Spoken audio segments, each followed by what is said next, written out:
hey, like, there's some motion on your cameras. And my dad's like, what? Like, what's going on?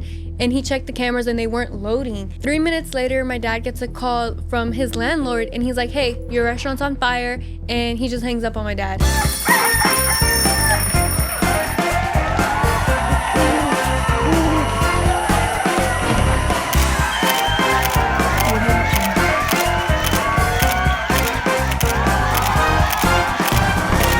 What is up, everyone? I'm your host, Alannized, and this is Noche de Pendejadas, your favorite podcast turned talk show en donde yo traigo a tus influencers favoritos para platicar y posiblemente sacarle sus trapitos al sol. Hoy les tengo un episodio que yo sé que allá en casita ustedes están súper emocionadas de escuchar. So without any further ado, please help me welcome my guest tonight, Jiya Bhatia!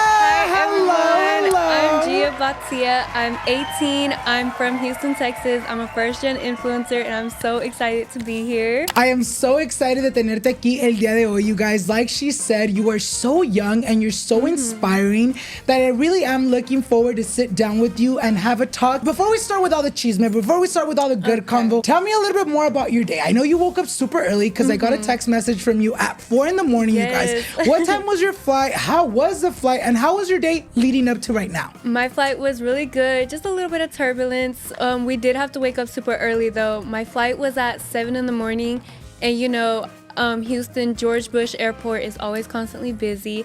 But this was my first time flying Delta, though. I've never flown Delta. It's always Spirit, you know. It was really good, though. We landed here around 8 a.m. There is a little bit of a time difference. So when we got here, it felt like it was like 3 in the afternoon. But it was really like, what time was it? Like 10 in the morning. Like, the time difference did get to me. I got to the hotel and I fell asleep. But it was an amazing flight, good flight. Everything was great. You texted me around what, like 4 o'clock? So that was what, like 5 o'clock for you? Yeah, like 6 o'clock. Which I still think is pretty early. When I got the text message, you guys, because I purposely didn't put my phone on Do Not Disturb because I always like, especially when someone's flying in, and I knew you were flying in early. One of the things that I was kind of like scared about was like, oh my God, like she's checking into her hotel. You were landing super early, and I feel like check-in is usually what, like at 3 o'clock? Yeah. And I was like, oh my God, ¿qué tal que no la dejen entrar? I was scared that they weren't gonna let you check in early, but I'm glad they did. Was it hard like checking in, or was it easy? No, not at all. At first she said that she had to check if they had a room, and I got a little nervous because we were there so early. It was like 10 in the morning because we did have a 45-minute drive from the airport to the hotel itself. So I was a little nervous that they wouldn't let us check in, but they did. We got into the hotel and we just went to sleep. Like, that's literally what we did, and then that's it. When I got her message at 4 a.m, I was like waking up every like 30 minutes to get an update from you. I'm like, I hope she's good. Like, did she land? Did she check in? But I was still like knocking out because I usually wake up like around 11. And I woke up a little bit earlier today, you guys, because I feel like I was like, oh, I was checking up on you. And I was like, you know what? We're going to go have breakfast. My nails were literally struggling this morning. They're cute, so I went to go get a little mani for you. We're a little matching, you guys, blue on blue on blue. But I'm so excited to have you here today. You're excited. I'm excited. You're first gen. You're so young. You're a homeowner already at 18. You bought your first house at 17, which we'll talk all about that, you guys. Pero ya vamos a empezar con el chisme. We're going to go ahead and go straight into it. Tell us a little bit more how Jiya was growing up. ¿Cómo era tu infancia? I've always been a little influencer growing up. My mom has videos of me all over Facebook. Like, there's this one specific video of me jumping on a trampoline giving a workout tutorial, which is crazy. I've always been a little influencer. Like, I've always been into beauty. I used to have a nail page when I was like 7, dedicated to just doing manis and pedis and art designs. I ended up just stopping that and just focusing on makeup. But nothing was getting posted on YouTube. That's kind of just how I was growing up. I feel like nothing really changed. You grew up in Houston. How was that like? Tell us a little bit more about your life in Houston growing up. Did you like it? What was that like? I love growing up in Houston. Like, I don't think I'll ever move out of Houston. Everything is so close by. Like, we have so many freeways by us. We have schools by us. Like, downtown is maybe 20 minutes away. And I'm going to U of H as well. So I feel like having my school right next to me and I don't have to move out is amazing. And just growing up in Houston in general was amazing. Like, I don't think I'd ever move out of Houston. Have you always lived there? Like, did you grow up there? I have grown up in Texas, in Houston specifically. H-Town representing. Period. You know what's so funny? I didn't know that that's what it was until I interviewed Ariel and she kept saying H-Town, H-Town. And I'm like, I think that's like what people from Houston say. This episode of Noche de Pendejadas is brought to you by Booking.com. Booking.yeah. From vacation rentals to hotels across the U.S., Booking.com has the ideal summer stay for absolutely anyone, even those who might seem impossible to please. Whether you're booking for yourself, your partner, your sleep light, rise early mom, or your high maintenance group chat, you can find exactly what you're looking for on Booking.com. So if I can find my perfect stay on Booking.com, anyone else can. Find exactly what you're booking for, Booking.com. Booking.yeah. Book today on the site or in the app. Amigas, ustedes saben that I'm not big on trends, but I am big on clothes that feels good and lasts. That's why I keep going back to Quince. Their lightweight layers and high quality staples have become my everyday essentials. Quince has all the things you actually want to wear this summer, like organic cotton silk polos, European linen beach shorts, and comfortable pants that work for everything from backyard hangs to nice dinners. The best part, everything with Quince is half the cost of similar brands. By working directly with top artisans and cutting out the middleman, Quince gives you luxury prices without the markups. And Quince only works with factories that use safe, ethical, and responsible manufacturing practices and premium fabrics and finishes. Stick to the staples that last with elevated essentials from Quince. Go to quince.com/Allen for free shipping in your orders and 365 days return. That is QUINCE.com/Allen to get free shipping and 365-day returns. Quince.com/Allen. I want to get to know a little bit more about you. What do you remember most about your childhood? What were hobbies that you liked doing? What were you doing at such a young age? Like I said, beauty. I've always literally been into like hair, makeup, nails. So growing up, I spent a lot of time alone with me and my brothers. It was my older brother. He is 2 years older than me. And my younger brother, he's a year younger than me. And it was just us two. My parents were kind of not in the picture at that time because they were always working. So it was just us. And growing up, it was not difficult, but it was just very different, I guess, because I wanted to be like a girly girl, do girl things, but I was growing up with two brothers. So it was like they would be into video games and boy talk. I kind of felt like I wanted to get into that as well because I obviously wanted to relate to them, and I always had my brothers with me, I went to school with them. I've never went to middle school or high school without any of them. Yeah. It was kind of hard growing up with trying to do two aesthetics, but I couldn't. I couldn't balance both. You're like, I'm a girly girl at heart. Yes, I was a girly girl at heart. Look at me now. I'm literally a girly girl. I feel like it was just a little bit difficult, but I feel like it ended up getting played out really well. What was it like being the only girl growing up? Do you feel like as a girl, I know we were talking earlier, if you guys don't know, your family is from Pakistan, your parents are from Pakistan, you're first gen. And I feel like we were talking a little bit about how excited I am to get into that because it's a little different from, the conversations we usually have. We talk a lot about growing up, being Latinos in a Mexican household. What was it like for you, in your culture? Did you feel like being the only girl had certain expectations put on you at such a young age? I feel like not certain expectations, but definitely more of a certain role I had to play, especially having family move from Pakistan here or just having family watch me in Pakistan.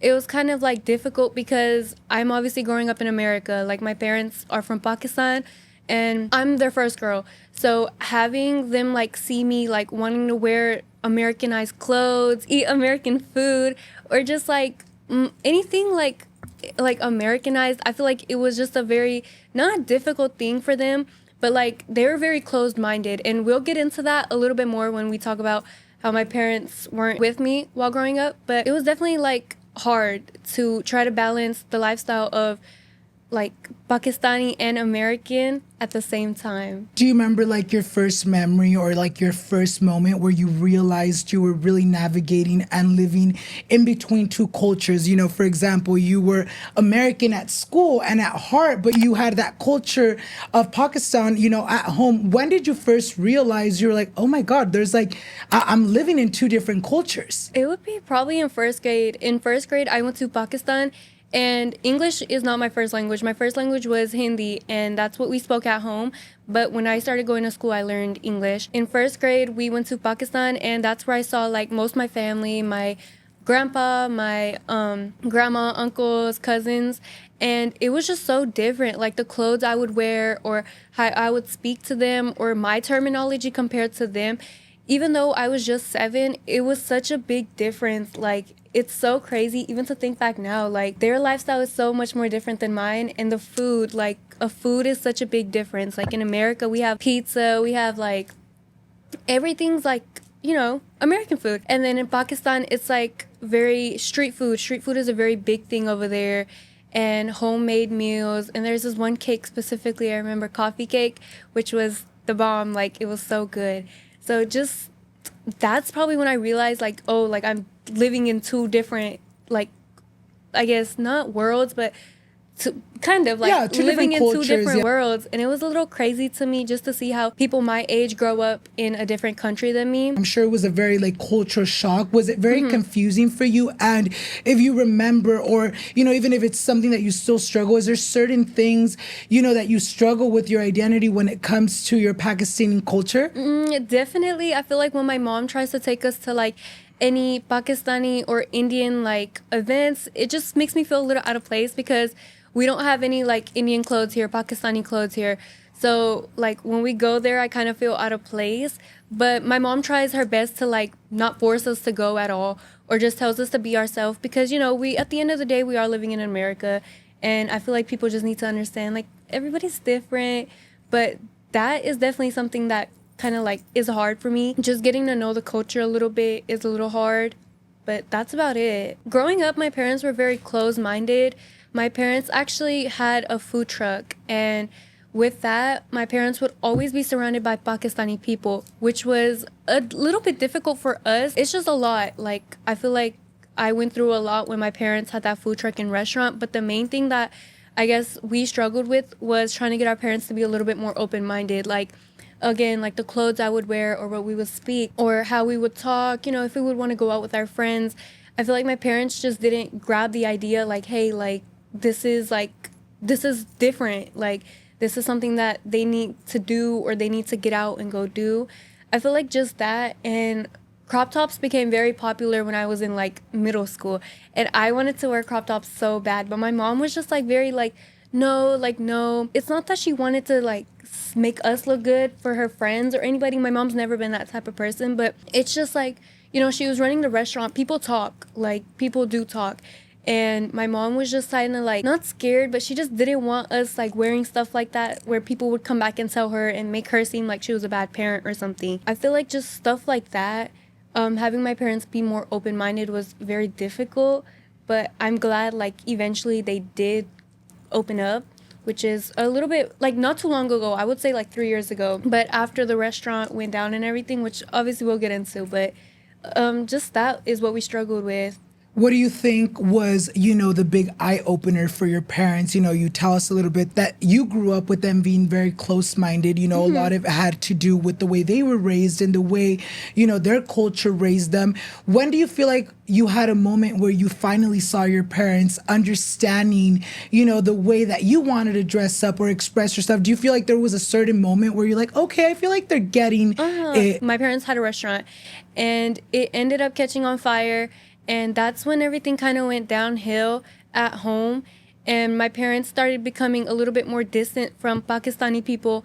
And I feel like that's when my parents were a little bit more open-minded. They realized, like, oh, like, there's a life outside of them. And kids are different nowadays. People are different nowadays. Especially my mom, she ended up working at a Harris County job in Houston, We have a county, it's Harris County. And my mom started working over there, and she started engaging with a lot of people, different cultures, religions. And they kind of told my mom, like, hey, like, this is normal for your daughter to do. Like, don't be upset about it. Like, her nails, her makeup, her clothes, like, this is normal. And, like, my mom just being okay with me doing stuff like that around that time was like, whoa, like, this is so relieving. Like, I can, like, do stuff and talk to her about stuff like this. Because, you know, growing up, I didn't have my mom like that. Did you feel like she didn't get you growing up? Yes, I feel like it was just hard for me to explain stuff to her. It's not like my mom would ever say no, but I just didn't feel like explaining stuff to her because I didn't want to be like, no, like, she's going to say no anyways. Or no, like, I don't want to get into detail about it. So I feel like now it's just more easier because, you know, she's on social media as well. Since I'm on it, she's watching. So having her just, you know, be more open-minded now is just easier for me to talk to her. What are things that you feel like you embrace like 100% from, you know, your Pakistani culture that you feel like, you know, as a first gen, these are things that you're like, okay, you know what? This is a part of my Pakistani culture that I want to, you know, keep making it a part of my life and a part of who you are as you grow up in America. Definitely the language and the food. I know food is crazy to say, but it's just Why? Why is that crazy to say? It's just crazy to say because, like, food, like, seriously, food. But it's just, like, one of my favorite things. Like, I prefer Pakistani food over American food anytime. And we only eat chicken, so it's kind of limiting to us about, like, it kind of limits us to what we can and cannot eat. Like, I can't just go out and go to In-N-Out and get a burger or a hot dog or anything like that. So I feel like I do stick to Pakistani food a lot more. And that's something that I will always hold on to. Like, even when I have my own kids, whether it's with the same culture or a different religion, anybody, I will still hold on to my food. Like, that is something that I want to teach my kids about. And my language as well. Like, my language is something that I grew up speaking. That's what I communicate with my parents, my uncles, my grandma, and I'm just more comfortable with it. So I feel like that's something I really want to pass down to my kids as well. So definitely those two things. I want to get into this family business. I know you mentioned it. You guys, you know, had your food truck. You guys had your restaurant. It burned down, which we'll get into all of that. But before that, I want to get into your guys' life before the businesses started coming in. You know, before your parents had the idea of opening a restaurant. What was your guys' life before? Do you feel like growing up, you saw your parents struggle, whether that was, you know, money-wise or, you know, adapting to their new lifestyle here? Because you said that they came very, you know, they got married in Pakistan. So they came very much a little bit later on in their life. How would you describe your guys' life when you guys first came over here before the restaurant? Basically, my dad was working at a gas station. He was working 2 jobs. So my parents have both been always very hard workers, and I appreciate that so much because I feel like that made me into a hard worker. But my parents were always hard workers, and he would work at a gas station. And ever since I could remember, they've always had that food truck. So I think I was like 5 or 4. I don't even remember. But they had a food truck. It was called Desi Bun Kebab and Grill. They would sell like little burgers, like chicken, potato. And it started off by that. I would say they had it for up until I turned maybe 10, 11, 12. Somewhere around that. I can't remember off the top of my head. But my dad would spend the morning working at a gas station. And then he would go to the food truck, and my aunt would help out, my uncle would help out, and my mom was there. Me and my 2 brothers, we would always go out there and just, you know, sit because we were pretty young, and that's when we couldn't be left home alone. So we would just spend the nights there after school, and we would eat there, just chat with our family. It was a little bit kind of difficult seeing like my friends' family members just, you know, having normal jobs. Like they would work a 9 to 5, come home, and they would be at home. We would be at the food truck. So like 11 at night, maybe 12, like it just depended when they closed. And I think they would open up at 5 and they would start closing around 11. So it was just very difficult. You know, we would go to school and then we wouldn't see our parents at school. And then the only times we saw our parents was when they were working. And the food truck was like a hit. It was a very good business for them. It was bringing in a lot of money. But we still did struggle growing up money-wise. It's not like we just had everything. I got my first pair of brand shoes in 6th grade, and it was a pair of Air Forces. And my parents took us, me and my little brother and my big brother, to pick out a pair of shoes. You know, growing up, it was, money-wise, was definitely not a big struggle, but it was definitely in the picture, you know? Yeah. My parents were constantly always working. So that's how the food truck business was. At the time, you were so young. You're telling us a little bit that, you know, growing up, you saw them constantly working, kind of a little bit absent when it came to, like, you know, being with you guys. Did you understand that at the time? You know, obviously they were working hard because they wanted to make sure that you guys had an amazing life. You know, they were over here chasing the quote unquote, the American dream. At the time, did you understand it? Or were you like, you know what? Like, I wish my parents had a 9 to 5 and I wish they were home all the time. What was like your mindset at such a young age when that was going on? I was very upset. I hated that my parents did the restaurant and the food truck. I just thought it was very unfair how they would be over there all the time, because I used to do cheer and then I did volleyball, and both of those things my parents really couldn't make the games at. I don't think my mom made or my dad made any volleyball games, but when I would cheer in elementary, they would obviously, you know, try their best to come. And I know they would work, but at that time, I never understood until the restaurant obviously burnt down. That's when I kind of was like, oh, I understand. But in the moment, I was not jealous, but at the same time, it was kind of like annoying. Like, I just wanted my parents to be there. I just wanted to go on trips. I just wanted to, like, you know, to have my parents home, to watch a movie with them, talk to them. Because growing up, it was literally just me and my younger brother at home and my older brother. So it would just be us. We would come home from school. We would walk home from school. And the restaurant and the food truck was 2 minutes away from our house. So it wasn't that far, but they were always there. Yeah. So we would walk home from school. We would come home. You know, we would do what we do. Then our parents would, one of our parents, it would either be my mom or my dad. They would come home, bring us food. And then they would just sleep for a little bit, like 30 minutes, an hour. We would wake them up and they would go back to the restaurant. And then it would just be me and my brothers. Then we would go to sleep and then they would come home after we're asleep. So it was like, we see them for 30 minutes, maybe an hour. And they were only closed one day a week. I think it was a Wednesday. They would always constantly switch it around. But they were closed one day a week. But even that one day a week, they were out there grocery shopping, doing business things. Like, it wasn't like they were doing family stuff with you guys. Yeah. It was always business, like 7 days a week, 24 hours a day. It was constantly business. I would never see my parents. So I hated the fact that they worked like that. And I just wanted them, you know, to have a normal 9 to 5. But now that I'm older, I definitely do understand. But back then, it was so unfair to me. Like, I hated it. Would you ever, like, confront them about it? Like, oh, my God, you're never home. You never show up. Or was it just kind of something that you kind of, like, sucked up and you're like, okay, you know what? I feel this way, but I'm not going to bring it up because they're going to ignore it. Or maybe their response was not going to be what you were looking for. Did you ever confront them about it? I didn't confront them about it. Growing up, I was very alone. Always been very kept to myself. So I didn't really open up to them about it just because, like, how can I complain when, you know, they're out there working? Yeah. It's not like they're out there having fun. I did understand that, but obviously I'd still felt some type of way about it. But I don't think I ever confronted them and be like, that's so weird. Like, why are you out there doing this when you should be with us? But I kept it to myself for sure. And yeah, like I said, just growing up, I kept a lot of things to myself, like anything about girl problems or just boys, girlfriends, just anything, like I would just keep to myself. But now that me and my mom are really close, I've brought it up to her many times, like even after the restaurant burnt down, even sometimes, you know, when we're in the car just chilling, I've talked to her about it. I'd be like, you know, like, this is how you made me feel, this is what you did. And she's owned up to her mistakes. Like, my mom knows. She's always said to me how she's put the restaurant first. She admitted to it, like the restaurant was basically her child, and she put the restaurant first, and then she put us.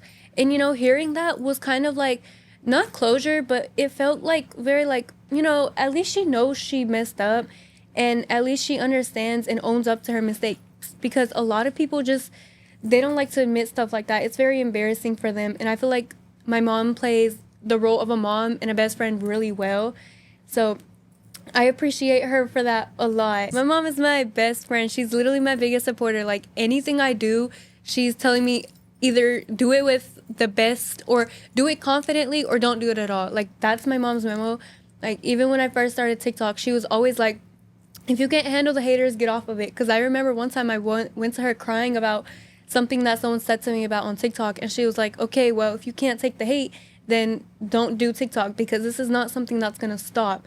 And I was like, okay, like, that was my reality check. Like, girl, like, this is not going to stop. Like, I just need to keep going, ignore the haters. Like, my mom has always said stuff to me like that, which I love. Like, she's my best friend. Growing up, with your parents not really much being there for you, when do you think that changed for you? When do you think, you guys started getting close? Or when do you feel like, there started being a relationship? Definitely after the restaurant burnt down, that's when me and my mom became a little bit closer. It did take a little while because they became depressed after the restaurant burned down. Like, they lost their minds, and we were over here losing our minds as well because we've never lived with our parents. Like, I know that sounds crazy to say, but our parents were always working, and it would be like one day, we'd spend a time, but having them home 7 days a week, 24 hours, it's crazy to say, but it was so irritating. Like, I hated having them home, and I know they were going through stuff, but it was like, in my mind at that time, I was like, okay, well, you guys did this to yourself. Like, y'all were at the restaurant, like, you guys chose to choose or put the restaurant above us, and if you guys feel some type of way, feel it. Like, I didn't feel sorry for them in the moment. Obviously now I do, like, change, like, I'm matured up for sure, but back then, like, even when the restaurant burnt down, I wasn't sad about it. Like, I know it literally sounds crazy to say, but during that time, that's definitely when we got close. We started talking a little bit more. I started opening up about school, about, like, people I talked to, my friends, just stuff like that, Yeah, that's basically when we got closer. Did you have, like, a friend, an aunt, or anyone that you would kind of go to for, like, the mom or the dad stuff that maybe your parents weren't doing? I had an aunt, or I do have an aunt. Me and her were really close when we were growing up. I don't have a lot of memories, growing up with her, but like I'm told by my mom, we were really close growing up, and she was like my best friend. Like, we would do everything together. She was basically my mom to me. Like, she was the one who taught me how to use a straightener, how to curl my hair, how to put on makeup. Like, that was like my mom. And my mom till this day is not a very girly girl type of person. Having my aunt there was such like an amazing thing, just growing up having her. She ended up getting married and she moved away, which kind of like hurt. She was my best friend, like the only girl I had to talk to. So seeing her do that hurt my feelings. And then that's when, my parents were still working, my mom was still working, and it was still just my brother. So still being the only girl was very difficult then. I kind of got in my feelings a lot, and I didn't have a best friend or anything. I did have friends at school for sure. I've never actually really been close to a person where I can open up. Till this day, I keep things to myself a lot, and I feel like it's whatever. But like, even then, same thing. Never really had like a really close best friend. Then or even now, do you wish you had someone that you would be able to go to and tell them your problems, whether that was like a friend, or do you feel like, you've always been this way that you feel like you don't need anyone to talk to? Back then, I would say for sure, I really wanted someone to just be there for me and someone who would just listen to my problems, especially because it was both my brothers, it was 2 boys and a girl. So I feel like, what can I really bring up to them? Like, girl talk, they wouldn't understand. And having a brother is like a built-in best friend. So my brothers were best friends with each other, and I would always feel alone. Sometimes I wished, like, I told my mom all the time, like, I wish you gave me a sister. I wish you gave me a sister. Like, I hated my parents for working all the time and me being alone. Not having someone to talk to and my parents being gone all the time gave me a lot of independency and made me a very independent person. So now I feel like, no, like, I'm good. I don't need anybody.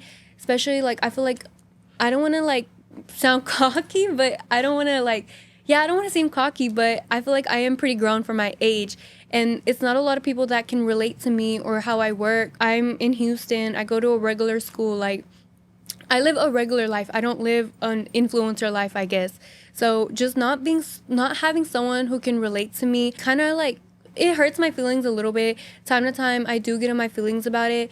I just wish I had someone I can talk to. I feel like everybody does.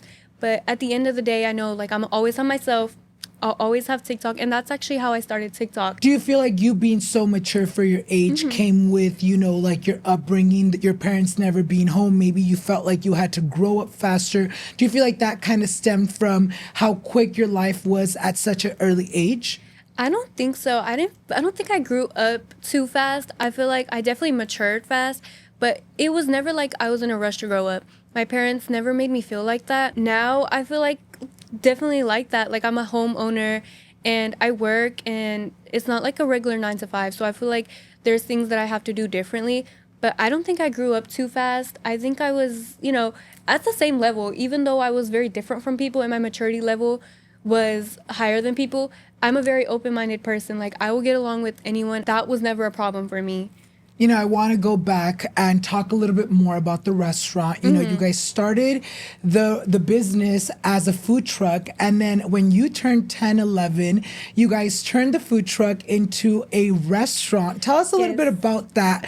From what you remember or from what your parents tell you, how did that idea go from like, we're going to own a food truck to now we're going to go all out and have a restaurant? How did the idea come? What was the process like, if you remember? And how do you remember the first, maybe a couple months, weeks of when the restaurant first opened? It was honestly very exciting. Like, it was a big flex for me. Like, hey guys, my parents own a restaurant. I was in 5th grade. I remember this. I was 10 years old. I was in 5th grade, and my parents had hired a contractor, a builder, everybody, and he definitely played my parents. I remember that he had stole money and he just kind of like didn't work for them. The restaurant did take a lot of time, and like I said, my parents didn't struggle with money, but money was definitely an issue. Like, my dad was working 2 jobs, and then we had to maintain the food truck. So him doing that definitely, I guess, set my parents back and set us back as well, because we would, like Walmart clothes, Goodwill clothes, that was our regular, and we were used to it, but it never felt some type of way because we were always wearing uniform. So it's not like we felt left out. Him playing my parents definitely, I guess, set them back a little bit more, and it took longer for the restaurant. So I'm sure they were really worried. I don't remember in detail how it was, but I do remember having the restaurant. After the restaurant was built and everything, my dad, he quit his gas station job and he started working full-time at the restaurant. So my parents would open up around 11, and I think they would close at 11. So it was 11:11, which would be basically my whole school day. So in the morning, we would wake up. My dad, he would drop us to school. Our school is behind our house, so not that big of a drive, like a 2-minute drive. And then my dad would come back home. Him and my mom would do whatever they got to do and then go to the restaurant. And then they would spend the whole day there, whether it was slow, whether it was the busiest day of their life, like constantly there. And then after we got done with school, either my mom would pick us up and take us to the restaurant or pick us up and drop us to home. While we were home, they would bring us food, we would eat, and then my parents would leave. Or if we would go to the restaurant, we would just stay there for a really long time. And it was so irritating. Like, after a long day of school, you just want to be at home. You just want to be in your bed. And we would just sit there, and it would just be annoying. And we would beg our parents, like, please take us home, please take us home. But they were just busy, so they couldn't do that. And I understand.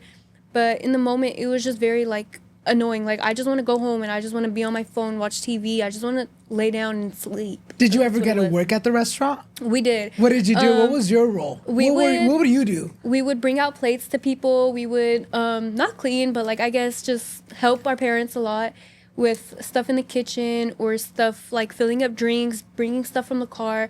Grocery shopping was a big thing. Like, I think the day off that they would go in the morning, and we would go to this big restaurant. It's called Restaurant Depot.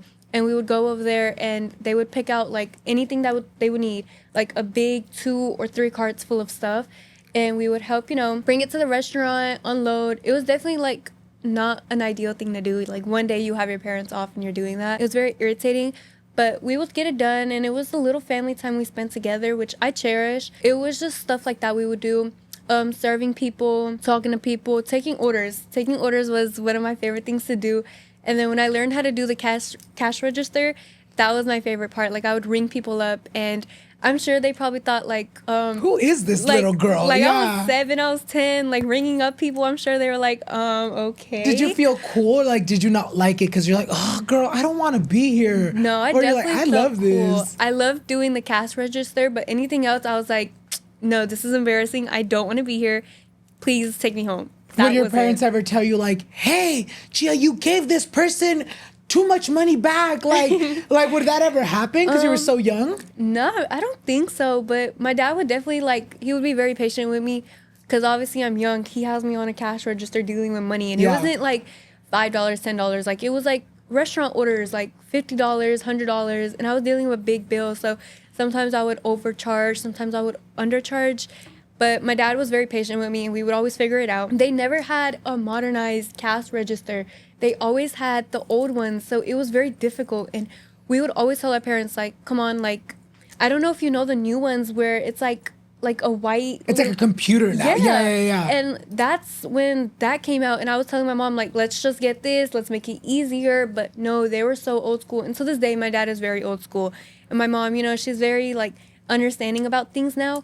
But back then, like, that was something. Your dad's like, if I was able to do it like this, everyone else too. Like he's very not closed-minded, but he's very like stuck on what he wants. And how he learned stuff. You know, we obviously are talking a lot about how, in a way, you know, the restaurant and your parents working so much affected you negatively in a personal way. Do you feel like there was ever a moment where you realized, you know, like, oh, damn, like my parents really put all their hard work into this to really provide for us and give us a better life? Was there a moment where you're like, you know what, even though I hate it because the restaurant's taking my parents away from me, but I'm glad and I'm happy that my parents were able to do this for themselves and for us as well? I definitely mentioned a lot of negatives, but there were positives as well. Like, our parents did take us on vacations. We've been to Florida, Canada, I think New York as well. We had road trip to Florida. It's a 14-hour drive, which never again. We all decided on that. But we went to Universal over there, and it was amazing. Like, it was definitely an experience that I'm grateful that my parents could provide to us. Since me and my mom got closer, we've always talked about, like, what she's put me through or how she struggled herself. And she's been very open about how she had messed up about that. I understand, like, you got to put yourself first. You got to, like, you want to provide for your family. You got to work. Like, this is America. Like, nothing is handed to you. Like, even, like, back then when my parents came from back home, nothing was handed to them. Like, my dad came here. He moved my mom here. He built a life here for us. Tell us a little bit more. You know, you have brought it up here and there about the restaurant burning down. 5 years after it opened on 4th of July, you know, the restaurant burned down. Tell us a little bit of how it happened. You know, what was your reaction? How did you see your parents react to that devastating news? And how did that change your life after? It was 4th of July, like we mentioned. It was 2023. I'm pretty sure, and my parents had closed down the restaurant. It was 10 o'clock, and they were going to pick us up, and we were going to go over to my grandma's, and that's exactly what happened. We went over to my grandma's. We were just eating or talking. I'm not sure. It was a couple minutes before midnight, and that's when my dad gets a call, like, hey, like, there's some motion on your cameras, and my dad's like, what? Like, what's going on? And he checked the cameras, and they weren't loading. So, you know, they called again, trying to figure out what it is, and they send the police over there. 3 minutes later, my dad gets a call from his landlord, and he's like, hey, your restaurant's on fire, and he just hangs up on my dad.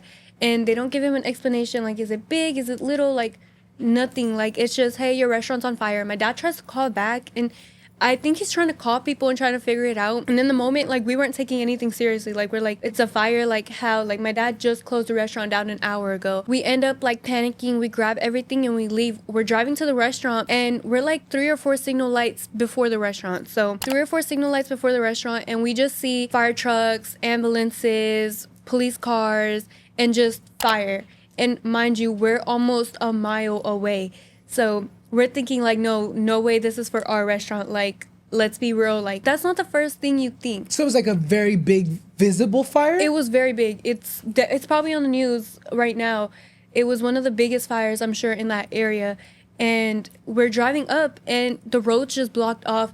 And on the other side, it's like almost 1,000 people just looking and just watching. And a lot of people are on TikTok Live just recording. And it's like, we're like, what's going on? Like, you know, we end up driving up, and we finally get through all the traffic, the fire trucks, and it's our restaurant on fire. Like, and it was a huge fire. It wasn't like a baby fire that the restaurant could be saved. Like, everything's gone. Like, everything my parents worked for, completely gone.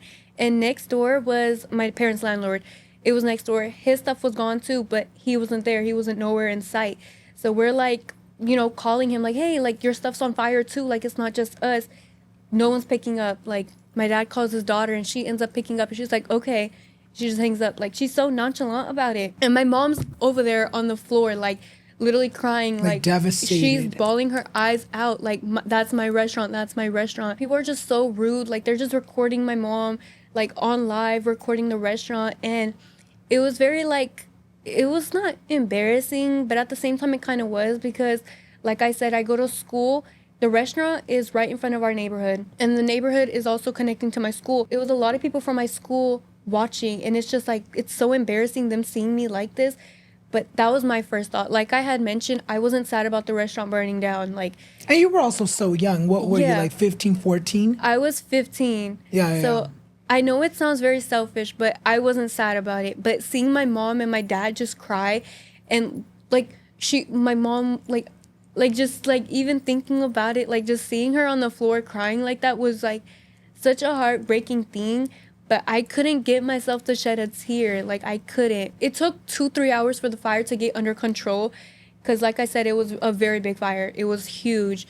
And never would have thought this would have happened to us. Like, just speaking about it is just so unreal. Like, you never think it's going to happen to you until it does happen to you. Did they ever tell you guys what happened? No. So we had someone say it was a firework, and then I guess the inspectors came, and they said that they never found out the cause for some reason. I don't know, they were just telling us a lot of things. And the whole case took a really long time. We never really found out the main reason on what happened. What was it like? You know, obviously they turn off the fire. You guys have to gather yourselves and go home. Do you remember that night, that first night, the day of the fire? What was that like at home? I don't think nobody slept. Like I said, like we were at my grandma and my uncle's house. So they ended up coming over here, and they just stayed over at our house, like just seeing if we needed anything. And I don't really remember a lot of that night just because it's like a blur. I do remember we were all in the living room, and we were just, you know, just sitting there like thinking about what we're gonna do, like how we're gonna like fix stuff, how are we gonna like make our money. Because mind you, my parents were just working at the restaurant for 5 years. My mom wasn't working another job. My dad wasn't working another job. It was just the restaurant. Yeah. So it was kind of like a lot going through my head, like, oh, are we gonna go back to being broke? Like, are we gonna like go through like what we did beforehand? Yeah. And that's kind of what I was just thinking about. I'm not really sure what was going through my parents' heads, but like I'm sure it was 10 times worse for them. Like, yeah, that was all their hard work. Yeah. Literally burned down Like, in front of their faces. literally, like I can't even imagine like what they were going through. Like I understand, like me, like, you know, having them home and stuff, that's a different thing. But them, Were they able to rebuild, or did they kind of close down the restaurant for good after? they just kind of closed down the restaurant for good. And I think it was a blessing in disguise, because I feel like our life got way better. My relationship with my parents got better. I feel like my parents just needed it. I feel like if that restaurant never burnt down, they would have never got out of it. They would have stayed there. And my dad is old. My dad is in his 50s, and my mom is still pretty young. She's in her 40s. You know, my dad was getting there, and he needed a way out, and they wouldn't listen. Like, that was their baby. Like my mom had said, she cherished the restaurant more than she cherished us. For them, they wouldn't ever sell it. Like, I already know. So the restaurant burning down was definitely a blessing in disguise. It was something that needed to happen. Was there combos like afterwards of them like wanting to reopen? Do you guys currently have a restaurant right now? No, we currently Okay. don't, but we do have talks about it. Like my dad is a hard worker. He's always worked. He's never just sat down for 5 minutes and just, even on his days off now, he is just working in the garden. He's building something, he's cooking something, like he's just always doing something. So there's talks about like, let's open up a food truck or let's open up a restaurant, but I don't think they would ever commit to it, just because I feel like that really traumatized them and it really traumatized us. And I feel like nobody wants to go through that again. Yeah, no, and I feel like it is very hard, you know, a very hard situation, especially, you know, I'm sure your parents at times felt like, oh my God, if we start again, we put all our hard work, time, dedication for what? For it to happen again, maybe? You know, it sucks. But I'm glad that you guys, out of that, I'm glad that you guys were able to, you know, something good was able to come out of it. Like, for example, you said that during that time, that was when you and your parents, your guys' relationship kind of flourished, you know, and you, like you said right now, it almost was for a good reason, you know? This episode of Noche de Pendejadas is brought to you by Booking.com. Booking.yeah. From vacation rentals to hotels across the U.S., Booking.com has the ideal summer stay for absolutely anyone, even those who might seem impossible to please. Whether you're booking for yourself, your partner, your sleep light, rise early mom, or your high maintenance group chat, you can find exactly what you're looking for on Booking.com. I love Booking.com, amigas, because it makes booking my perfect hotel so easy. If you guys didn't know, whenever we have a guest from out of town, we make sure we cover their flight and stay, and with Booking.com, it makes booking their hotel so easy. One of the things we always look for when it comes to booking their hotel, amigas, is making sure that the hotel is cute enough if they want to do their own content, big enough in case they bring a plus one, and also that it's super close to the recording studio por si en caso if they're running late, aunque sea el drive isn't as bad. Y pues con Booking.com encontramos exactamente eso. So if I can find my perfect stay on Booking.com, anyone else can. Find exactly what you're booking for, Booking.com. Booking.yeah. Book today on the site or in the app. Amigas, ustedes saben that I'm not big on trends, but I am big on clothes that feels good and lasts. That's why I keep going back to Quince. Their lightweight layers and high quality staples have become my everyday essentials. Quince has all the things you actually want to wear this summer, like organic cotton silk polos, European linen beach shorts, and comfortable pants that work for everything from backyard hangs to nice dinners. The best part, everything with Quince is half the cost of similar brands. By working directly with top artisans and cutting out the middleman, Quince gives you luxury prices without the markups. And Quince only works with factories that use safe, ethical, and responsible manufacturing practices and premium fabrics and finishes. A mí me encanta Quince, amigas, because the quality se siente y se mira. A mí me regalaron ropita de ahí, amigas, and I love how high quality the garments feel, pero también sé que no están tan caras. Stick to the staples that last with elevated essentials from Quince. Go to quince.com/Ellen for free shipping in your orders and 365 days return. That is QUINCE.com/Allen to get free shipping and 365-day returns. Quince.com/Allen. You know, I want to talk a little bit about you in school. How were you in school? Were you smart? Were you burrita? If you don't know what burrita means, it's kind of like, you know, not very smart.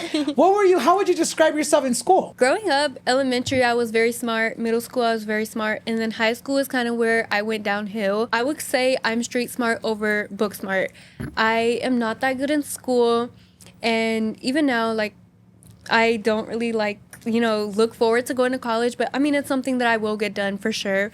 But school is never something that is like my strong point. How was it when it came to you being in school socially? Do you feel like you were like the cool girl? Were you more of like the outcast? Did you get bullied? Did you bully? What was that like for you in school? Middle school, I feel like I was very underconfident. I was very insecure. I did get bullied a little bit, especially being a Pakistani. I feel like I have obviously very obvious Pakistani features, like my nose, small lips, you know. And I feel like for that, people are immature. I mean, we're in middle school. People would point it out, like, you have a big nose, stuff like that. And it would really make me self-conscious. And I was very skinny.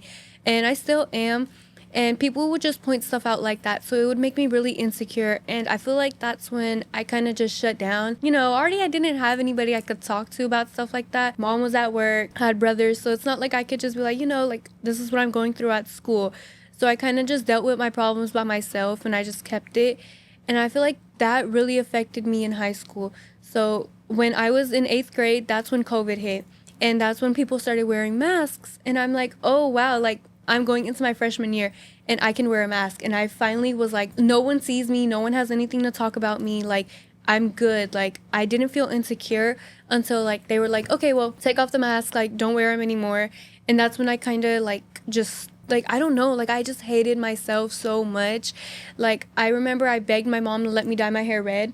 Going into freshman year, I had red hair because I was like, I want to be completely different. Like, if I can't change my nose, if I can't change my weight, like, I want to change how I look. So I ended up dyeing my hair red and I would kind of dress like a little boy. But it was just stuff like that. Like, I would secretly work out in my room trying to gain weight, like drink protein shakes. Like, I remember I had told my dad, like, I wanted to buy, like, a 12-pack of, like, a protein shake to gain weight. That stuff is expensive. Yeah, like, yeah. a 12-pack is, like, $30. So I'm sure they were like, what are you doing?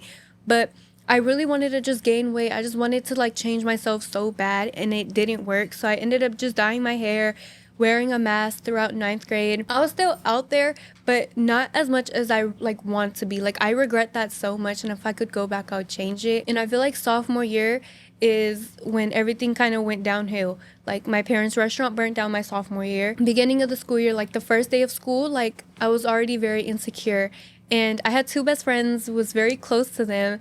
And around December is when we all stopped being friends. And my parents' restaurant was not there anymore. Having them at home, I was struggling with them at home. So being with them at home, we would just constantly argue. I would constantly have an attitude with them because, like, I'm not used to you guys being here. Like, this is, to me, the house was my space. Like, my quiet place. Like, after a rough day at school, like, I would go home and I would just lay in my bed. And having them there is just so irritating. Like, please go out and do something. And then you couldn't talk to them about how you were feeling too. Like, so it was like, what are you doing here then? In other words. Like, just having them there was just a burden on me. Like, when my parents weren't here and they were at the restaurant, like, we would, like, clean up the house. We would do the dishes. We would, like, we were really, really independent at home. So having them home, like, it was kind of a relief. Like, oh, like, they got that stuff. But just, you guys are here. Like, it's our space. Like, what are you doing here? I was struggling with them at home, struggling with not having anybody to talk to. And I had just really lost myself. And I got really close with this girl. And we decided that we were going to join track. And we joined track together. We did everything together. Like, me and her were really good friends. But sadly, like, 2 months after we stopped being friends, like, stuff ended. She called me very selfish. And it kind of hurt my feelings and made me a little bit more self-conscious because already I didn't have friends. So I'm like, oh, like, am I a bad person? Like, is this why I don't have friends? Yeah. I was like, am I selfish? Like, am I a bad person? Like, I'm already insecure. I was going through so much at home, and having, like, all of these friends stop being friends with me, it really hurt my feelings, and I was just going through it. That's also when TikTok came in the picture. TikTok, I never started thinking, like, oh, I was going to blow up. I never had the intention of blowing up. I never thought, like, people made money off of TikTok. How did you wake up one day and be like, you know what? This is going on in my personal life. I have no friends anymore. I'm insecure. Let me record myself. What was that like? So, like I said, I've always done YouTube, like a nail YouTube channel. I also just did, like, random YouTube videos, literally since I was a little kid. TikTok they had released a feature where you can just talk, like, the 3-minute, 1-minute videos. So I was like, okay, well, I don't have anybody to talk to. I'm going to go ahead and talk to a camera and just post it. And I had 0 followers. Like, it was just a relief. Like, after home, I would come back, sit on my vanity. It was just a little mirror and a couch. And I would just sit there and just talk. Like, I would talk about what happened in school. I would talk about guys I had a crush on, problem with girls, or just anything. Like, problems at home. I would go and talk to the camera, post it, get on with my life. And, I would do that not every day, but once in a while. I was always on TikTok. Like, I was a Musical.ly kid. So I've always been in that. And one day, like it wasn't like one specific day, like, I blew up. Like, I feel like my views slowly went from 100 to 1,000. Like, slowly, like, got up like that. That's basically just how I started social media. When you were doing social media, were there people, whether that was friends, families, or people at school, that doubted you in the sense of, like, girl, go get a real job. Like, social media ain't gonna pay the bills. Like, did you have people doubt you? I never really told people I would do social media because, like I said, like, I never thought it was gonna be a job. Literally never thought I would be here. Like I said, a year ago, I never thought I would be here. I was also working at Whataburger at that time. Freshly turned 15. My parents, like I said, I thought we were going to struggle with money. And I already knew, like, them not having the restaurant, like, they have to take care of their own shit. I have to do my own stuff. So I went out and got a job. I worked at CC's Pizza for one day. They had me doing all sorts of things, like cleaning, picking up pizza, restocking things, taking orders. And I'm like, no, I quit. And I was working at $9 an hour. So it's like, I'm not doing this. So I ended up quitting, and then I applied at Whataburger. I got hired there, and I was so miserable. Like, the checks were good. I was getting paid really good. It was $11 an hour, but I was so miserable. I had my manager, and she was horrible. It was the manager and Why? the owner. They would just talk shit all the time. Like, they were Pakistani as well. So they thought like me being Pakistani, my mom was also working at Whataburger with me at that time. That was my mom's first job after the restaurant. So, you know, having her at home, having her at work, stressful, but it was nice just having someone I know like working with me. But since they thought like, oh, we're all Pakistani, like we could just talk shit about people. They were very racist. They were very rude to people. Like seeing how they would treat other people and how they would treat me or my mom was just very like, I couldn't deal with it. Like we ended up calling HR on them multiple times. Never worked. Like they never did anything. So I ended up just leaving, and then I worked at a shoe store, and I quit I think when I was 17. So last year, maybe around March. Because you were doing social media? Because I was doing social media, but also because I wasn't getting hours there. So I was like, oh, I'll just quit. And my dad wasn't happy with it. Like, I didn't even tell my mom I quit. Like, I just told her, like, oh, they didn't give me hours. Like, that's why I'm not going back. But I'm sure she knew. Did they ever find out, like, oh, no, she quit? No, I don't You're like, think right now? so. Your mom's not finding out right now as we speak? No, they, like, I'm sure they had an idea in the back of their head. Like, girl, like, you're doing social media. Come on. Like, girl, they actually are hiring. What do you mean they don't have hours? Literally, Yeah. like, and it was almost summer, so it's like, why are you not getting hours? Yeah. But yeah, I quit JD's. JD's was the shoe store I was working at. So I got hired in November, worked all the way through March. And my first paycheck was from TikTok around March of 2024. You know, after starting to do social media, your views started going up. You know, obviously those checks started coming in. When did you realize, and when did it click in your head, like, oh shit, like I am getting to a position where if I really put all, you know, my time and effort into this, I really can make social media my full-time job. Did you have like a moment? Like, look, I encourage anybody to do social media, but for me, I never really had a moment. My first check, it was either March or February, and my first check was $800 from TikTok. It was from the Creator Fund, and I was like, what? Like, that was like such a big amount of money for me, like $800. Like, I was, I think 15 or 16, I was 16. Handed $800 just for making videos. I was like, no way, like, no way. Let's go shopping right now. Literally. Yeah. And I would spend my money constantly. Like, that is something that I always had an issue with. I love makeup. I love shoes. Like, shoes is a really big thing. And me working at a shoe store, obviously, like, my money is going back to my job. The discounts, like, too, were coming through. Yeah, off. My sister-in-law worked at JD. So she would always be like, whenever you guys want a discount, let me know.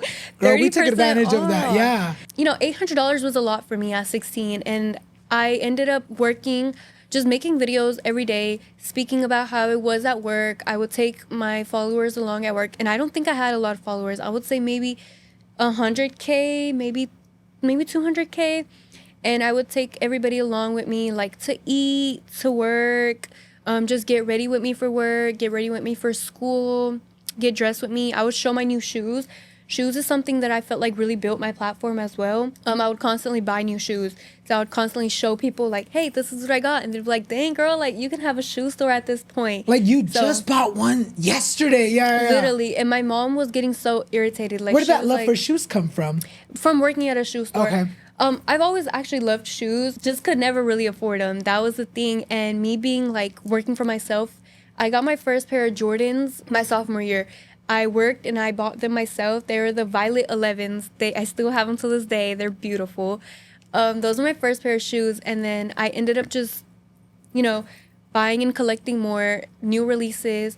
But I always loved shoes. I just couldn't afford them until I started working for myself, because shoes can range. Shoes are expensive. They're expensive. Like $200-$300 on one pair is crazy. I remember when the mochas were really popular. Yes. I've always been, you guys, I don't know. I feel like you guys, for those of you guys that watch my vlogs and really know me, I feel like sí me gusta gastar, amigas. I do like to spend my money, my coin, you know. Me gusta darme mis gustitos y que otra cosa.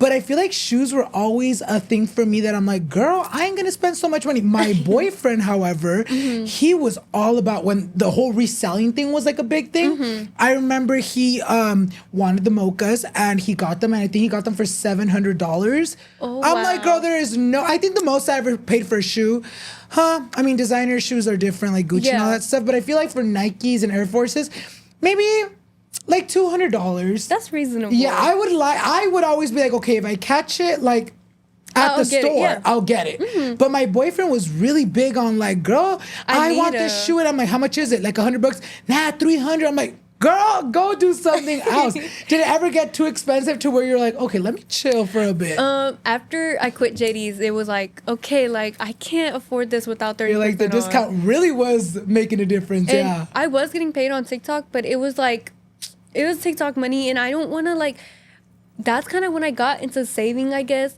I would blow my checks. Like I said, I worked at Whataburger and then JD's, never saved any of it. And I was like, I worked these 2 jobs for so long and I never saved anything. So I was like, let me at least save my TikTok checks and I'll spend the ones like I was working at JD. Ended up quitting, and then I was like, okay, whatever, I'll just save. I saved for a couple of months, and that's when I guess the house buying came into play. Which we'll get into that in a little bit. I want to go a little bit back. You know, you were telling us that in high school and in middle school, you were very insecure. Do you feel like social media helped build your confidence? If so, in what way? I do think social media really built my confidence. There's a lot of haters out there. There's a lot of people who just talk shit. It definitely didn't help at first. Like I had mentioned at the beginning, how I had came to my mom crying one day, like, hey, like they're making fun of me in the comments. And my mom was like, about how I just look, like my nose specifically, like that's a very visible feature about me. And, you know, I'm proud to admit, like, you know, I love it. I had went to my mom crying about it. I was like, they're making fun of me. And my mom was like, don't get on social media if you can't handle it. Because I was growing at that time. So my mom already knew like what was going to happen. Like people talk. That is something that stuck with me though. Like, don't get on social media if you can't handle it. It was positive more than negative, I guess. And I would just realize, like, there's so many people who love me, love how I look, love how I dress. Like, there's so much good about me. Like, why do I think so negative about myself? And like how I had mentioned, how I felt like I was such a bad person because I never really felt close to anyone. A lot of people on social media would really comfort me and tell me, like, wow, you're such a good person. Because I would always, you know, I'm a very open person. Like, ask me about anything. Like, I will tell you. Like, I don't gatekeep. I'm like big sister vibes. Like, my intention on social media is I didn't grow up with a sister. I want to be able to create a platform for girls where they can just come and be like, oh wow, like my waxing videos, like, you know, like how to wax and stuff. So I feel like having a platform about girl talk and girl stuff definitely made me more confident, because a lot of girls would relate to me and they would just make me feel so secure. And like a lot of Pakistani girls as well with the same features, they would be like, hey, like me too, I struggle with this too. And I'm like, girl, like you're beautiful, I'm beautiful, like. Do you feel like you have a lot of like Pakistani girls that are first gen too, that feel like they can connect with you when it comes to, you know, the differences in cultures and what it's like to live in America? You know, I feel like you live your life very authentically you know what I mean? You go online and you really do live just your life. Do you feel like you get a lot of comments of girls that maybe have the same upbringing as yourself and they're like, wow, like I love seeing you, or I wish I was able to express myself the way you do? Do you feel like you get that a lot? I do get that a lot, and I read my DMs every day. Like in the morning I get up and I start reading my DMs. I may not reply, but I get so many messages about girls just saying like, hey, like you helped me so much. You encourage me to post, or you encourage me to dress a certain way. Like you just encourage me to do this or do that. And it just brings me like peace to know like I'm able to do that for somebody. I feel like it does feel good. I remember the first time, well, not one of the first times, but I remember when I started doing social media. I feel like as creators, we sometimes, you know, think like, oh, my little stupid video is not going to make a difference in anyone's life. Like I'm just cracking jokes, or I'm just doing this or that. And I remember the first time someone, you know, I think we were at the mall and we're coming down the escalators. Some girl came at me crying. Like I was scared. Like, oh my God, what's going on? Like, are you okay? She was so excited to meet me. You know, she was telling me that my videos, my vlogs specifically, when I used to vlog every single day on YouTube. So I was uploading Monday through Friday for 3 years straight, way before the podcast. If you're a real one, you remember. That's kind of how I kind of started in the space. So I would vlog everything. And I remember when she came up to me, I was kind of confused because I was like, wait a minute, because she told me that my videos, you know, helped her a lot. They stopped her from committing suicide, you know, multiple times. And I was like, wow, like I just upload my little videos not really thinking that they're going to make a difference, but it feels so good when you're like, wow, like it does I did that for you. Yeah. It definitely feels like that. like I said, I read my DMs every day, and I get so many. I remember this one DM specifically, like you just mentioned. It was the same thing. This girl was explaining to me, or just, expressing to me how her sister passed away, and it was her older sister. She was the same age as me, and she was like, how I look like her, and I bring her like comfort, I guess, like peace. Yeah, like a sort of big sister thing, and how I help her, because I would do like lifestyle content. Like I post about everything, makeup, clothes, shoes, everything. You give people a little bit of everything. Yeah. So she was like, it was very like nice to see someone post like that, post very raw content. I also don't really edit my videos a lot, just because I feel like, I like raw footage. I like the real deal. So she was like a big message, just explaining like she loves how I do my content like that. She loves how I'm so open, and it makes her feel so safe, like I'm like her sister. And it just made me shed a little tear. Like, it's so good to read comments or messages like that. I feel like as content creators, I feel like that's one of the most like rewarding parts of what we do. Like it almost gives us a purpose. Like, oh, okay, like I was just doing this to fuck around and find out, but I guess it's doing a difference. So let's keep it going. I feel like at times, maybe, I don't know if you feel the same way, but I feel like sometimes when I'm like, you know what, I'm so fed up with this. I don't want to continue doing this. I don't want to do it. I feel like sometimes I'm like, you know what? No, I got to keep going, because there's a lot of people that look up to us. I want to go back a little bit about school. You've gone viral so many times, but you recently went viral for your prom dress, which I loved. It was so extra, but in the best way possible. It was gorgeous. It was a dream, you guys. I'm gonna put it right here so you guys can go ahead and see it. Tell us all about that. Tell us, what was prom dress shopping like? How did you find this dress? How much was it, if you feel comfortable sharing? And how was prom in general? Did you go with your friends? Did you go alone? How was that overall? Okay, I'm gonna be very blunt about it. I did not want to pay a crazy amount for a dress, so I used my influencer abilities, and I reached out to multiple companies. I knew I wanted a custom dress. I was set on it. So I reached out to multiple people, like, hey, like, I'm an influencer. I have this many followers. I'd love to collab with you for a dress. And I had this lady reach out to me. She reached back out to me, and she was like, hey, like, yeah, like, we can work something out. But she was from New York, and I'm in Houston. And I didn't want the dress shipped to me, because, like, if anything goes wrong, like, what's going to happen? And I feel like the material of the dress, too, was, like, something you're like, oh, what if it cracks, breaks, or something? My dress was so heavy. Like, it had to be at least 5 pounds. Like, it was so heavy. And all the gems were, like, individually added on. And the little extra part up there, it was doing a lot. But I love it, though. It's like a good a lot. Yeah. I got so many compliments on it. Like, I loved it. But back to the dress story, I had reached out to her. She reached back out, and I had sent over a lot of like designs that I liked, like the top part and the bottom, how I wanted a trail, like how I wanted a corset. And she brought my vision to life. Like, she sketched out a beautiful little dress for me, and I was like, yes, this is perfect. And I told her, like, okay. And she went out to Dubai, and she picked out fabric for me. So she was all the way over there, and she kept me like along the process, which was amazing. And I just didn't feel like getting scammed, because, prom, like, it's scary. You're like, oh my God, what if she's promising this dress, the day of prom comes and there's no dress? Like, did you think of that? I did. I was so scared, but at the same time, I was like, I have her address. I'm gonna be there. So You're like, I'll pull up to New York for that dress. Don't play with my dress. Did you have a backup dress or no? No, I did not have a backup dress or anything. Like, I was so scared, but I knew, like, if anything went wrong, like, it's whatever. Prom is such a big thing. Like, I'm a very extra person when it comes to my events, because I like to just, I'm an extra person. I like to be extra. I had just told everybody, like, I'm going to do so much for prom. I'm going to do so much for prom. So they were expecting. Yeah, they were expecting a lot from me. My dress had to be extra. She was sending me videos and everything. And I don't know if you guys know, but there was a little dilemma with my dress about hip pads. And I did not know hip pads were going to be added onto my dress. Like, I feel like everybody thinks I added a fake BBL. I did not want that, y'all. So what happened was, she sent me the video of a dress, and it was on a mannequin. And I'm thinking, oh, the mannequin's curvy. Like, it's whatever. The dress isn't going to look like that. We go over to New York, and we get to her studio, and we see the dress. And I'm like, whoa, this is huge on the hips. Like, this is not going to fit.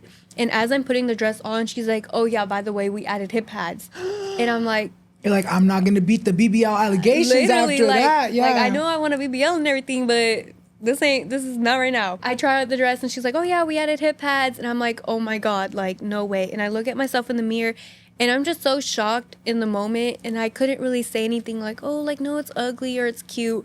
Like, it was definitely not ugly for sure. Or if it was too much, because you didn't want the hip pads. Yeah, and it was definitely like, just like unexpected, and I didn't expect it. I didn't have anything negative to say. Till now, like, they're really gorgeous cute. Dress, yeah. But it's just not me, and I want it to be comfortable on prom day, especially, you know, you have all this makeup on, you have a dress on, like, the least I can do is just look like myself. We take the dress, we go back home, and I upload it, and the comments are just full of the hip pads, the hip pads, the hip pads. And I get in my feelings about it. Like, I'm just so butthurt. Like, oh my God, like, my prom dress is just ruined. Like, hip pad. And I definitely didn't hate it. Like I said, it was just not me. And I told my mom, I was like, I want to get them removed. And she was like, no, like, they look fine. Like, you don't need to listen to these people. And I'm like, no, like, I want to remove them for me. Like, I want to feel comfortable on my prom day. So were the hip pads uncomfortable? They weren't uncomfortable, but, like, everybody knows what I look like. You know, I'm on social media. People see my body all the time, like, how I look. So definitely, like, seeing a fake BBL, they're like, what's or you going also on? didn't want them to be like, oh, that's how she looks. And then when they see you without them, they're like, oh, what happened? You know, it almost like, creates like a fake image. Yes, And I'm about, like I said, like, raw content, raw everything. So I didn't like it. And I told my mom I want to get them removed. So, you know, she respected it. And we went somewhere, we got them removed. And I showed everybody on TikTok and they loved it. And, I loved it. I remember the first time I saw the dress was actually the designer posted it on their social medias. Yeah. I was so wowed, you guys, just because, you know what's one thing that really, first of all, the color, orange.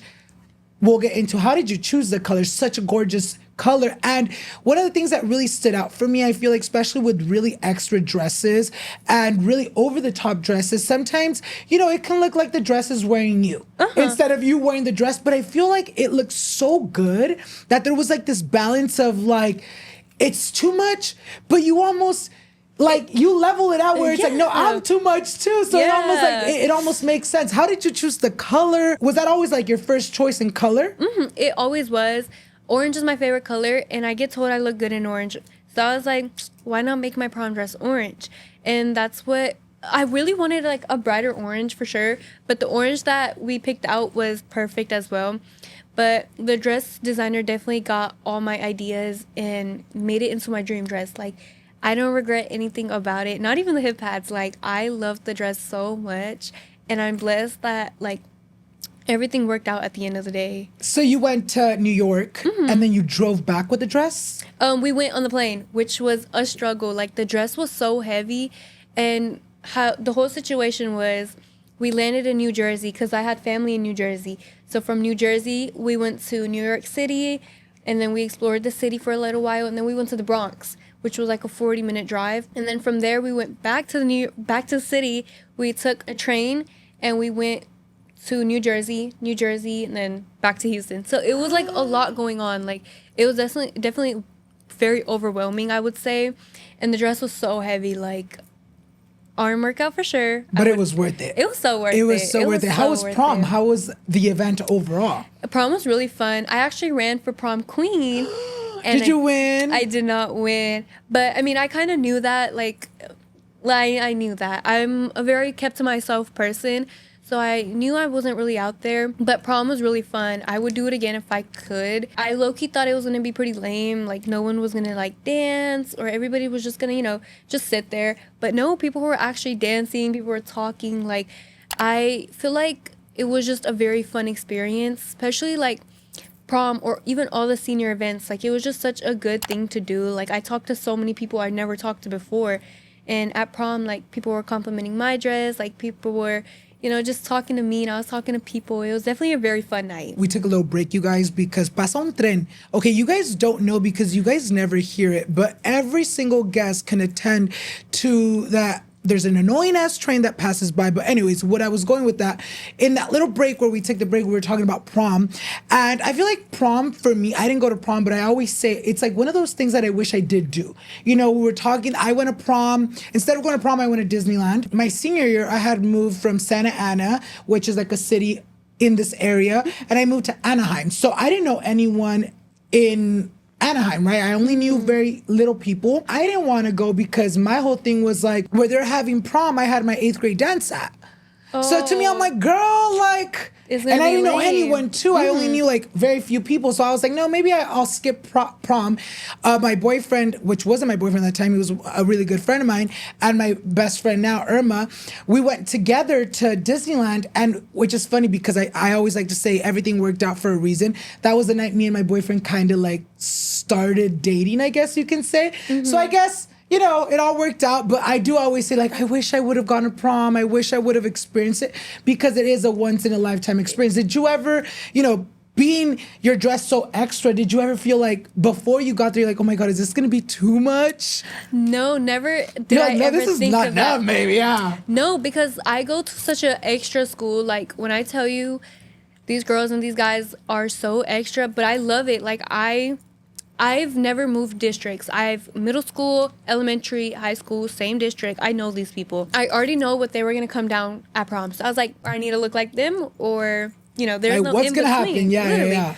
So I already know what was going to go down. So I was like, walking into prom, we were definitely early. So I was one of the only people there with a couple of like maybe 2 or 3 other people. So we were very early, but it wasn't very like, I wasn't nervous at all. Like, I knew like I was going to fit in with everybody else. Because everybody else, like, their dress was beautiful, like, beautiful. I love that. I want to talk a little bit more about another viral moment. I feel like this specific topic, I feel like, is something that really put your name out there. You know, you've accomplished, like I said at the beginning of the interview, you've accomplished a lot at such a young age. When you were 17, you became a first-time homeowner, which is crazy because people my age or people double your age aren't homeowners yet. And you being able to accomplish that at such a young age is something so inspiring.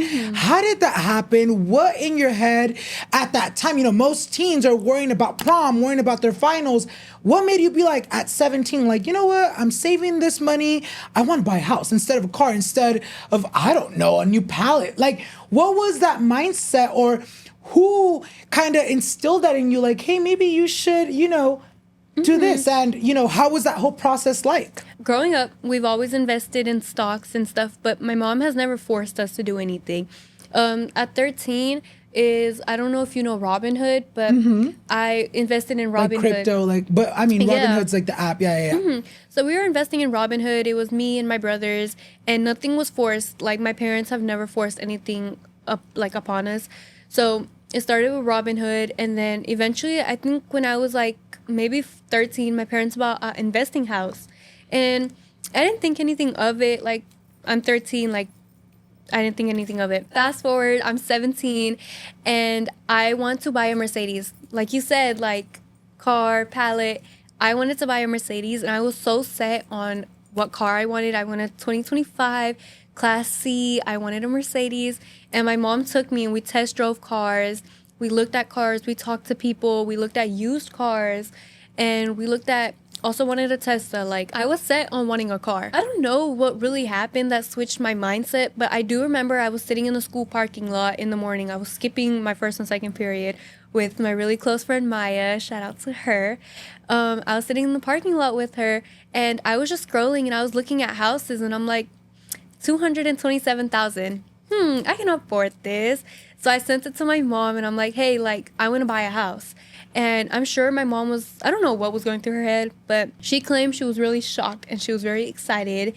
And my mom had never gave me this idea, but I've just seen her do it and my dad, and I'm like, why not? Like, I wasn't really spending my money anywhere. It was just sitting in my bank account. We settled on I wanted a house. So that summer we went towards Magnolia. It's an area in Houston, Texas, and we went over there. We were just looking at new built houses, and we decided that we were gonna get this house, and we negotiated the price down and everything without a realtor. It was just me and my mom. Did it without my dad. We didn't even tell him until we got home, and we're like, oh, like, yeah, we found a house, and we're gonna put this much money down for the down payment, and the earnest money is this much, and we just explained to him with everything. And he was just kind of going with the flow, like, okay. Like, are you legit? Are you pranking me? What's up? Yeah. And speaking about my dad being like that, my dad had never, like, was very set on me earning money on TikTok. He always just wasn't really like, I guess he just didn't understand it because, you know, he came from Pakistan. He never really got a hold on to the reality of like, oh, like you shoot a minute video and here you go making $100. Like, girl, go work. Yeah, go to the restaurant. What do you mean you're going to make money doing your little videos? Yeah. Like, my dad has always been set on go to college, get a good job. That's basically what it is. And still, my dad would, like, prefers me going to college and stuff, but he understands, like, opportunities like this it doesn't come. Like, it's not handed to you. Buying the house thing, my dad, I'm sure he was a little scared because at that time, I think I didn't even have 1 million followers. I had hit 1 million, I think a month after I closed on my house. I closed on my house October 1st, 2024. I think my dad was just a little scared, like who's gonna take care of the finances and stuff, because it was just me and my mom. And he was probably scared, and I don't think he understood how I was making money on social media and how much I was making for real. Was it always in your thought process you always wanted to get an investment home, or were you at first thinking like, oh, maybe I should just buy my own home? Or was it more like, no, I want to invest, you know, I maybe can rent it out? If so, you know, one of the comments I saw a lot was like, you're 17, how does that even happen? Like, how did that happen? I don't know. Like I said, like I was always just a little bit more mature and just like had a very open mind with things, and money comes and money goes. But I'm a person. It goes more. It goes more, y'all. It goes more. It leaves more than it comes. Definitely. But I'm always telling people like I would rather set myself up for the future than what I'm doing right now. And right now I don't really have a lot of expenses. I'm not paying rent. I'm not paying bills. I don't have to pay for groceries. So why not take my money and put it somewhere where it's gonna help me in the future?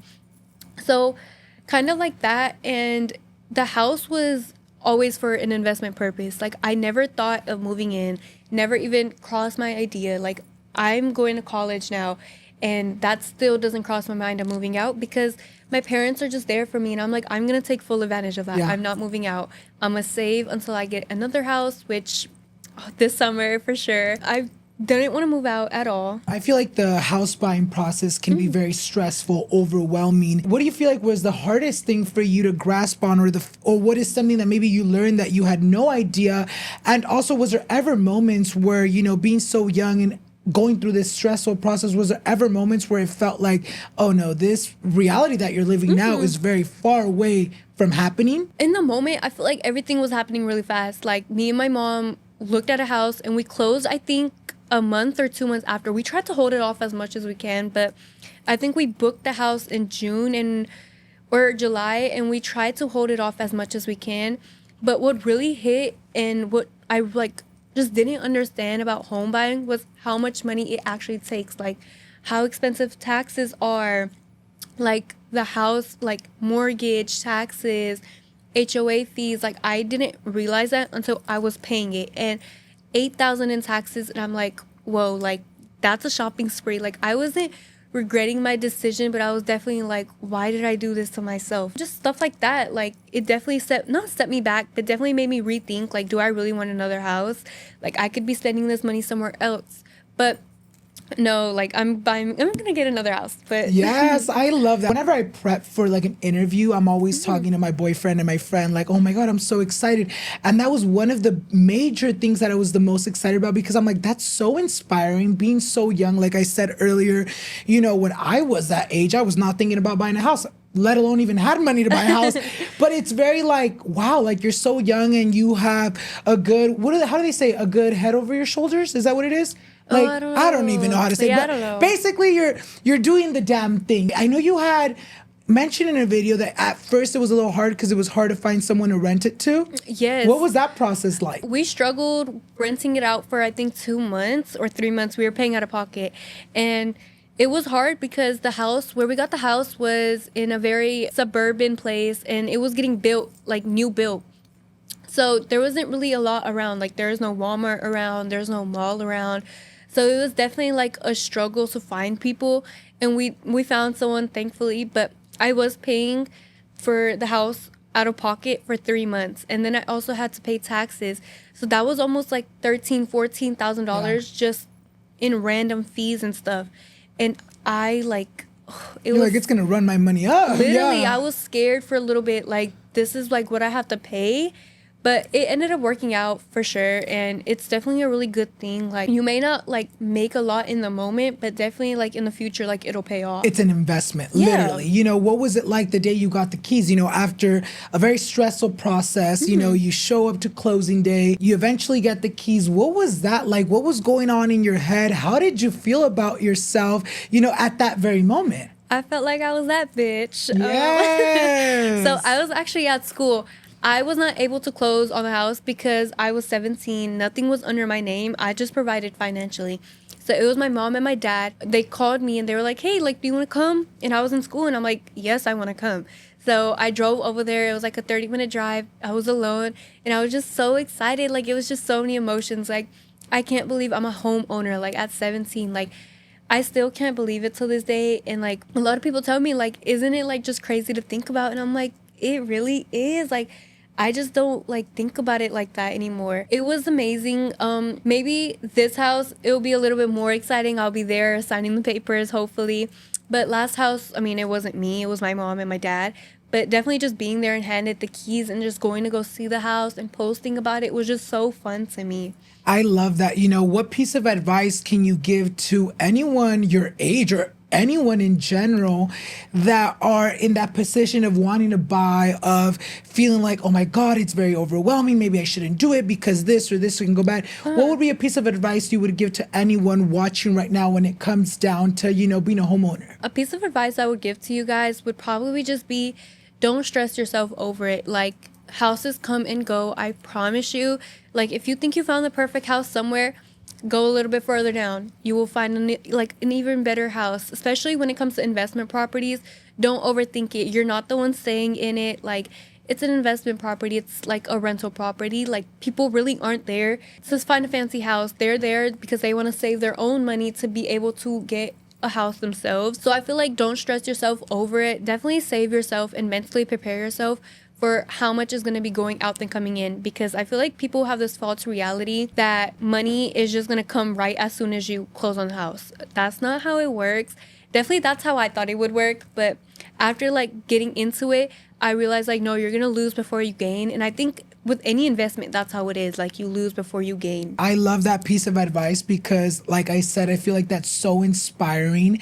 To finish off today's interview, I have had a great time sitting down with you here today. Wait, did you already buy your dream car yet, or is that in the process? That's in the process. Coming soon, girl. Watch out. But I love it. And you will do it. You will make it happen because, you know, at such a young age, you're showing up for yourself. You're working hard for your dreams. And there's no dream that is too little with everything you've accomplished so far. You know, to finish off the interview, where do you see yourself in 5 years, whether that is, you know, relationship wise, whether that is, you know, career wise, homeowner wise, where do you see yourself in the next 5 years? In the next 5 years, hopefully I've graduated from college. I'm going to college for marketing. Obviously, I'm in that field already. I feel like I would be amazing at it.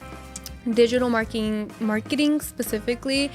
And then hopefully, you know, with somebody, moved in, hopefully out my parents' house. I definitely want an apartment, not a home, but I do want to continue investing in houses. Like I said, second house this summer.